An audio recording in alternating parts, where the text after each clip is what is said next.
Hello दोस्तों, स्वागत है आपका सीरीज के 8वें वीडियो में। इस वीडियो में हम मानव में श्वसन को समझेंगे। पिछली वीडियोस में मैंने आपको पादपों में श्वसन और स्थलीय जीवों में श्वसन, जलीय जीवों में श्वसन आदि के बारे में बता चुका हूँ। ये वीडियो बहुत ज़्यादा इम्पोर्टेंट है क्योंकि जो क्वेश्चन आते हैं पेपरों में वो इस टॉपिक से रिलेटेड ज़्यादा आते हैं। तो ये वीडियो बहुत इंपॉर्टेंट है और ये बिना स्किप करे आपको ये वीडियो पूरी देखनी है। और यकीन मानिए, अगर आपने वीडियो पूरी देख ली तो आप पूरा मानव में श्वसन पूरा समझ जाएंगे बहुत आसान तरीके से। मैं बहुत आसान तरीके से इसमें आपको एक्सप्लेन करूँगा। तो देखिए, हमने देखा था कि पेड़ पौधों में श्वसन के लिए विभिन्न अंग नहीं होते हैं। पेड़ पौधों में श्वसन के लिए विभिन्न अंग नहीं होते हैं, परंतु मानव में श्वसन के लिए विभिन्न अंग होते हैं। जैसे कि हमारी नाक है, हमारे फेफड़े हैं, फिर इसमें जो वायु पाइप है वो विंड पाइप है, और भी बहुत सारे अंग हैं। हम आगे इनके बारे में डिस्कस करेंगे। तो इतना समझ लीजिए, मानव में श्वसन के लिए विभिन्न अंग होते हैं। अब देखिए, मानव में श्वसन के लिए विशिष्ट अंग होते हैं, यानी बहुत सारे अंग होते हैं। और जब ये बहुत सारे अंग मिल जाते हैं तो इनसे तंत्र बन जाता है। जैसे पाचन हमने पढ़ा था, पाचन तंत्र, यानी कि पाचन करने के लिए बहुत सारे अंगों की हमें आवश्यकता थी, तो वो बन गया पाचन से पाचन तंत्र। इसी तरह से हमें श्वसन करने के लिए एक अंग से हमारा काम नहीं चलेगा, हमें बहुत सारे अंगों की ज़रूरत है। तो इसलिए ये श्वसन से श्वसन तंत्र बन जाएगा। तंत्र का मतलब समझ गए। तंत्र का मतलब यहाँ पर हमें बहुत सारे अंगों के बारे में अध्ययन करना पड़ेगा। तो देखिए, मानव में श्वसन के लिए विशिष्ट अंग होते हैं। ये श्वसन अंग मिलकर श्वसन तंत्र का निर्माण करते हैं। जैसे कि मैंने आपको बताया कि तंत्र लग गया तो बहुत सारे अंगों को हमें यहाँ पर वो पढ़ना पड़ेगा। मानव में मुख्य श्वसन अंग फेफड़े होते हैं। आप ये मत समझना कि हम नाक से सांस लेते हैं, हम नाक से सांस नहीं लेते हैं दोस्तों। हम जो हमारा प्रेशर बनता है ना, मतलब सांस लेने के लिए हमारे अंदर प्रेशर कहाँ से आता है, वो प्रेशर आता है हमारे फेफड़ों से। कभी आप नोटिस करके देखना, जब हम सांस खींचते हैं तो कहाँ से खींचता है, कौन प्रेशर लगाता है? हमारी नाक तो एक रास्ता है, एक प्रकार का मार्ग है। तो जो हम प्रेशर लगाते हैं सांस खींचने के लिए, वो प्रेशर लगाते हैं हमारे फेफड़े। और यदि वो प्रेशर ही नहीं लगाएंगे तो सांस आएगा कैसे? नाक तो हमारा एक मार्ग है एक तरह से। तो प्रेशर कौन लगा रहा है, मतलब मुख्य श्वसन अंग कौन है मानव में? फेफड़े हैं। तो आगे देखिए, तो देखिए, मानव में मुख्य श्वसन अंग है फेफड़े, क्योंकि हम फेफड़ों से ही सांस खींचते हैं। ऐसा नहीं है कि नाक से सांस खींच रहे हैं, नाक तो एक तरह का रास्ता है। हम सामान्यतः नाक से नहीं बल्कि फेफड़ों से ऑक्सीजन खींचते हैं। नाक तो बस एक श्वसन मार्ग है, यानी कि नाक तो एक बस रास्ता है। जो हमारा असली काम कर रहे हैं वो तो हमारे फेफड़े कर रहे हैं। तो मुख्य श्वसन अंग कौन है मानव में? फेफड़े हैं। अब हम देखेंगे कि बहुत सारे अंगों के बारे में मैंने बताया था आपको कि श्वसन तंत्र यानी कि तंत्र लगा हुआ है बीच, तो हमें बहुत सारे अंगों के बारे में पढ़ना पड़ेगा। तो वो अंग कौन कौन से होंगे? तो वो अंग बहुत सारे होंगे। जैसे कि आपका होगा पहले नाक, फिर होगा आपका ग्रसनी, फिर होगा आपका वायुनाल, फिर होंगे आपके फेफड़े। तो ये 4-5 अंगों के बारे में आप पढ़ना है हमको। तो पहले देखिए, पहला मानव श्वसन तंत्र के मुख्य अंग निम्नलिखित हैं। देखिए, और कौन से मुख्य अंग हैं वो मैंने आपको बता दिया। अब इनका यूज़ देखिए, इनका इंपॉर्टेंस देखिए, यानी कि ये है क्यों हमारे अंदर, इनका इंपॉर्टेंस क्या है। तो देखिए, पहला है हमारा नाक, क्योंकि हम नाक से स्टार्ट करते हैं। जो प्रेशर लगा रहा है वो हमारे फेफड़े लगा रहे हैं, बट अंदर कहाँ से एंट्रेंस कहाँ से होगी ऑक्सीजन? वो होगी आपकी नाक से, यानी कि नासा द्वार से। तो नाक, मानव शरीर में वायु नाक से प्रवेश करती है। जैसा कि आप जानते हैं, मानव में वायु कहाँ से प्रवेश करती है? नाक से प्रवेश करती है। सबसे पहले नाक से ही आएगी। नासाद्वार के प्रारंभ में छोटे छोटे बाल होते हैं जो धूल, मिट्टी आदि के कणों को वायु के साथ अंदर जाने से रोकते हैं। जैसे कि आप जानते हैं, हमारी नाक होती है, उसमें बाल होते हैं। तो वो बाल क्यों होते हैं? उनकी भी आवश्यकता है हमारे अंदर।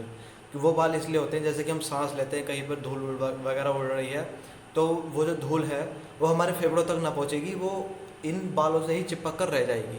समझ गए? तो ये बाल इसलिए होते हैं, धूल मिट्टी आदि के कणों को वायु के साथ अंदर जाने से ये रोकते हैं। इतना समझ गए आप? अब देखिए आगे, नासा मार्ग के अंदर श्लेष्मक झिल्ली उपस्थित होती है जो नासा मार्ग में पतला तथा चिकना तरल पदार्थ स्रावित करती है। अब आपको, हमारी नाक में 2 चीज़ें होती हैं। चीज़ें तो बहुत सारी होती है, वैसे इंपॉर्टेंट जो है 2 चीज़ें पढ़ने के लिए। एक तो हमारे बालों का इंपॉर्टेंस ये है सर जी, कि जो धूल वगैरह होती है, वायुमंडल में उपस्थित कुछ कण होते हैं, वो जो बाल होते हैं वो उस धूल को फेफड़ों तक जाने से रोकते हैं। और दूसरी चीज़ भी होती है हमारे अंदर, वो होती है हमारे अंदर श्लेष्मा, यानी कि आप सब जानते हैं हमारी नाक में कोई तरल पदार्थ होता है, मुझे को बताने की आवश्यकता नहीं है कि वो क्या है। आप सब जानते हैं हमारी नाक में तरल पदार्थ होता है। वो तरल पदार्थ कहाँ से उत्पन्न होता है? वो उत्पन्न होता है आपका श्लेष्मक झिल्ली से, यानी कि म्यूकस मेम्ब्रेन से। इसको इंग्लिश में कहते हैं म्यूकस मेम्ब्रेन्स। तो ये उत्पन्न कहाँ से होता है? वो तरल पदार्थ जो हमारी नाक में होता है वो होता है उत्पन्न म्यूकस मेम्ब्रेन से। और इस म्यूकस मेम्ब्रेन से ये क्या है? झिल्ली है, उत्पन्न करने वाली झिल्ली है, जो नासा मार्ग में पतला चिकना तरल पदार्थ स्रावित करती है। आप समझ गए? ये म्यूकस मेम्ब्रेन यानी कि जो हमारे नाक में तरल पदार्थ होता है वो कौन बनाता है? उसको बनाता है ये श्लेष्मक झिल्ली। और उस तरल पदार्थ का नाम क्या होता है? उस तरल पदार्थ का नाम होता है श्लेष्मा। क्या नाम होता है उसका? श्लेष्मा नाम होता है उस तरल पदार्थ का, जिसको हम आम भाषा में कुछ और कहते हैं, आप जानते होंगे। तो आप नास मतलब हमारे नासाद्वार यानी कि हमारे नाक में क्या क्या होता है सब कुछ समझ गए इजीली। अब देखते हैं अगला श्वसन अंग। अगला श्वसन अंग है हमारा ग्रसनी। ये भी इम्पोर्टेंट है। अगला कौन सा है? ग्रसनी है। तो देखिए क्या है ग्रसनी। नासा मार्ग ग्रसनी में खुलता है, यानी कि जो हमारा नाक होती है, नाक से जो पाइप वगैरह जाते हैं वो कहाँ खुलते हैं? ग्रसनी में खुलते हैं। आप फोटो देखिए, फोटो में देखिए यह है हमारी नाक। इतना हिस्सा जो है ये हमारे नाक है। ये नाक, इस मुंह को मत देखो, नाक को देखो। ये नाक यहाँ से हमारा ये इतना एरिया जो है नाक का है। तो यहाँ से अगर हम नीचे को आएंगे, इस तरह से नीचे को आएंगे, तो ये यहाँ कहाँ खुल रही है?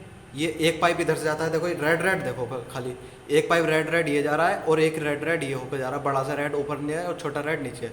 तो ये दोनों कहाँ पर खुल रहे हैं? ये कौन सा पाइप है?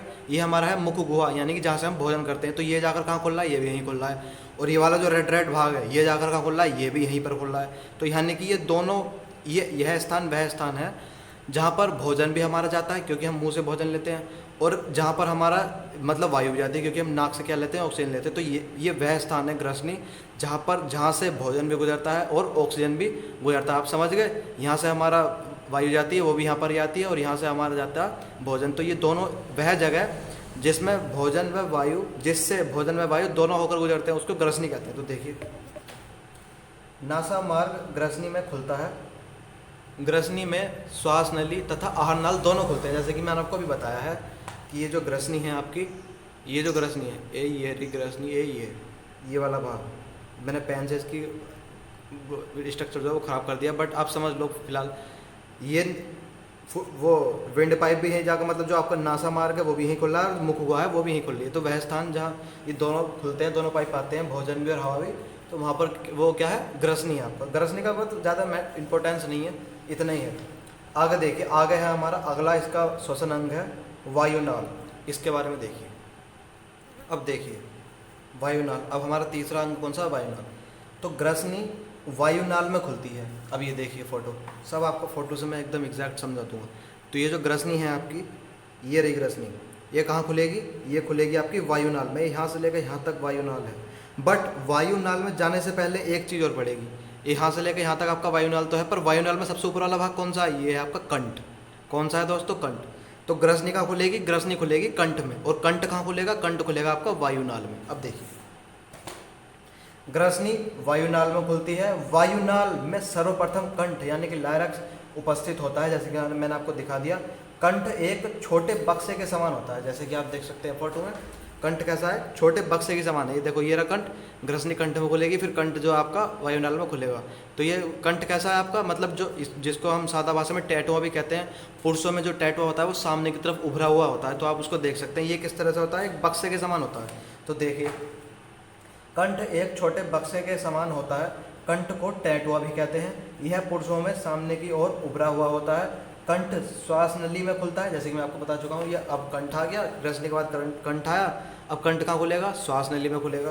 तो देखिए श्वास नली में खुलता है। श्वास नली लगभग 10 से 12 सेंटीमीटर लंबी तथा 1.5 से 2.5 सेंटीमीटर व्यास वाला पाइप होता है। अब देखिए इसमें क्या कहा गया? श्वास नली जो है लगभग 10 से 12 सेंटीमीटर होती है। तो श्वास नली है कौन सी? श्वास नली है आपकी ये जो आप पाइप देख रहे हो ना, ये पाइप है आपका श्वास नली। और ये कितनी लंबाई कितनी होती है इसकी? 10 से 12 सेंटीमीटर। और जो इसकी चौड़ाई होती है वो कितनी होती है? 1.5 से 2.5 सेंटीमीटर। मतलब व्यास जो होता है उसका 1.5 से 2.5 सेंटीमीटर होता है। ये पाइप 1.5 से 2.5 सेंटीमीटर वाला पाइप है। श्वास नली के ऊपर उपास्थि वलय यानी कि रिंग ऑफ कार्टिलेज के छल्ले होते हैं। अब इस बात को समझिए ध्यान से। देखिए ये आपका श्वास नली है, इस श्वास नली के ऊपर आपको ये काला काला सा देख रहे होंगे, ये इस टाइप का, तो ये क्या है, ये छल्ले हैं, रिंग गोल होती है ना रिंग, उसी तरह के छल्ले हैं। इन छल्लों का काम क्या है, इन छल्लों का काम ये है कि ये जब पाइप पिचके ना, पाइप पिचक जाता है ना, तो ये पाइप को पिचकने से रोकते हैं। ये छल्ले जो होते हैं ये पाइप को पिचकने से रोकते हैं। इन छल्लों को कहते हैं उपास्थि बल है। क्या कहते हैं इनको, उपास्थि बल है। इंग्लिश में कहते हैं रिंग ऑफ कार्टिलेज, यानी कि उपास्थि बल है। ये हड्डियाँ होती हैं, मतलब ये हड्डी जो होती है, छल्ले जो बने होते हैं ये हड्डियों के बने होते हैं, और वो हड्डी कैसी होती है, सॉफ्ट। जैसे हमारी कान में हड्डी तो होती हैं, बट ये हड्डी जो होती हैं आपकी सॉफ्ट होती हैं। इसी प्रकार से ये छल्ले जो होते हैं सॉफ्ट होते हैं, और ये इसको पिचकने से रोकते हैं, विंड पाइप को पिचकने से रोकते हैं। तो आप सारा कुछ समझ गए। श्वास नली के ऊपर उपास्थि बल यानी कि रिंग ऑफ कार्टिलेज के छल्ले होते हैं जो इसकी दीवारों को पिचकने से बचाते हैं। श्वास नली आगे चलकर दो छोटी शाखाओं में विभाजित हो जाती है जिन्हें श्वसनियाँ कहते हैं। तो अब ये श्वास नली होगी यहाँ पर, ये आपके दो भागों में बढ़ जाएगी आगे जाकर। ये श्वास नली है, ये अब एक भाग ये हो गया और एक भाग इधर हो जाएगा। एक भाग इस फेफड़े में चला जाएगा और एक भाग इस फेफड़े में चला जाएगा। तो जब ये यहाँ पर बढ़ जाएंगी तो ये क्या कहलाएंगे, श्वसनी कहलाएंगे। ये दोनों भाग क्या कहलाएंगे, श्वसनी कहलाएंगे। तो इतना समझ गए आप। अब अगला पार्ट देखिए, वायुनाल हो गया। वायुनाल के बाद क्या आएगा हमारा, इसमें क्या कहते हैं, श्वसन अंग में वायुनाल के बाद क्या आएगा, वायुनाल के बाद आएगा हमारा फेफड़े। अब फेफड़ों के बारे में देखिए, जो कि इम्पोर्टेंट है। अब देखिए फेफड़ों के बारे में, जो कि आपके श्वसन अंग है सबसे महत्वपूर्ण। तो इतना तो आप जानते हैं कि हमारे अंदर फेफड़ों की संख्या कितनी होती है, 2 होती है। तो हमारे शरीर में 2 फेफड़े उपस्थित होते हैं। फेफड़े मानव श्वसन तंत्र के मुख्य श्वसन अंग हैं, क्योंकि वायु को खींचने का जो काम करते हैं वो यही करते हैं। बाकी तो सब एक तरह का रास्ता है, बाकी जो इंजन जो है वो ये है फेफड़े। मानव श्वसन तंत्र के मुख्य श्वसन अंग है फेफड़े। दोनों श्वसनियाँ अपने अपने फेफड़े में प्रवेश करके छोटी छोटी श्वस नलिकाओं में विभाजित हो जाती हैं। जैसे कि हमने आपको दिखाया है अभी, ये आपके हैं फेफड़े और एक श्वसनीय हो गई, एक श्वसनीय हो गई। ये श्वसनीय आगे जाकर और छोटे छोटे भागों में डिवाइड हो जाएंगे, और वो भाग जो होंगे वो क्या क्या कहलाएंगे, आपके श्वसनीय के कहलाएंगे, आपके श्वसनिका कहलाएंगे। ये छोटे छोटे जो आपको भाग दिख रहे हैं, छोटे छोटे ये छोटे छोटे भाग दिख रहे हैं, ये छोटे छोटे, ये क्या कहलाएंगे, श्वसनिका कहलाएंगे। ये श्वसनीय आगे जाकर और पार्ट में डिवाइड हो जाएगी। ये 2 श्वसनीय थी, आगे जाकर और छोटे छोटे पार्टों में डिवाइड हो गई हैं, जिन्हें क्या कहेंगे, श्वसनिकाएँ कहेंगे। अब देखिए आगे देखिए, श्वसनीय जो आपकी श्वसनीय है, क्या कहते हैं उसको, हाँ श्वसनीय है, वो भाग विभाजित होगी श्वसनिकाओं में। और ये जो श्वसनिकाएँ हैं ये भी अब जाकर आपकी जो इनका एंडिंग पॉइंट होगा वो होगा कुपिका, यानी कि स्ट्रक्चर में देखिए, ये आपकी श्वसनीय थी, श्वसनीय जाकर आगे भी विभाजित हो गई हैं, उसमें किसमें, श्वसनिकाओं में। अब ये श्वसनिकाएँ भी छोटे छोटे पार्ट में डिवाइड हो जाएंगी। ये जो आप गोल गोल संरचना देख रहे हैं, ये गोल गोल जो संरचना है, ये गोल गोल जो संरचना है, ये इस टाइप की, ये क्या है, आपकी कुपिकाएँ हैं। क्या है दोस्तों, कुपिका कोश, जिनको क्या कहते हैं, कुपिका कोश। जो छोटे छोटे आप गोल अंडे देख रहे हैं, ये क्या है, कुपिका कोश हैं। तो देखिए अंततः ये श्वसनिकाएँ छोटे छोटे वायु कोष्ठकों या कुपिका कोश में समाप्त हो जाती हैं। दोनों फेफड़ों के चारों ओर पतली तथा दोहरी झिल्ली चढ़ी होती है। जैसे कि इसमें मांसल तो चढ़ा हुआ होगा ही, जिसे क्या कहते हैं, इसको फुफ्फुस आवरण कहते हैं। फेफड़ों को क्या कहते हैं, फुफ्फुस भी कहते हैं, फेफड़ों को फुफ्फुस, ये बात ध्यान रखना, फुफ्फुस आवरण कहते हैं। दाहिना फेफड़ा बाएं फेफड़े से कुछ बड़ा होता है। जो दाहिना फेफड़ा होता है आपका, वो बाएं फेफड़े यानी कि जो उल्टे हाथ होता है आपका, उल्टे हाथ की तरफ जो आपका फेफड़ा होगा वो थोड़ा छोटा होगा, और जो आपका सीधे हाथ की तरफ जो फेफड़ा होगा वो थोड़ा बड़ा होगा। तो ये वाला फेफड़ा जो होता है थोड़ा बड़ा होता है, और इधर का जो उल्टे हाथ की तरफ होता है वो होता है छोटा थोड़ा सा। तो देखिए दाहिना फेफड़ा बाएं फेफड़े से कुछ बड़ा होता है। हमारे फेफड़ों के नीचे डायफ्राम चिपका हो रहता है, और ये डायफ्राम बहुत ज़्यादा इंपॉर्टेंस है, इसका इंपॉर्टेंस है हमारे सांस लेने में, यानी कि हमारे श्वसन में कम से कम 25% जो योगदान है वो इस डायफ्राम का है। क्योंकि जब हम सांस लेते हैं, हमारे फेफड़े ऊपर उठते हैं ना, तो फेफड़ों को ऊपर उठाने में ये डायफ्राम जो है हमारी सहायता करता है। ये ऊपर की तरफ प्रेशर लगाता है कि चलो भैया ऊपर चलो, और नीचे की तरफ भी जब हम सांस खींचते हैं तो ये ऊपर की तरफ प्रेशर लगाता है, और जब हम सांस छोड़ते हैं तो ये नीचे की तरफ प्रेशर लगाता है। यानी कि 25% इसका योगदान है। ये आपका डायफ्राम, ये जो आपको दिख रहा है ब्लैक ब्लैक सा। तो देखिए हमारे फेफड़ों के नीचे डायफ्राम चिपका रहता है। यह डायफ्राम हमारे श्वसन में भी सहायता करता है। तो ये था आपका ये वाला वीडियो, श्वसन वाला, मानव में श्वसन। और मैं उम्मीद करता हूँ आप पूरा इसको समझ गए होंगे। दोस्तों तो आपको वीडियो पसंद आई हो तो वीडियो कर देना लाइक, और चैनल को कर देना सब्सक्राइब। मिलते हैं नेक्स्ट वीडियो में, तब तक पढ़ते रहें।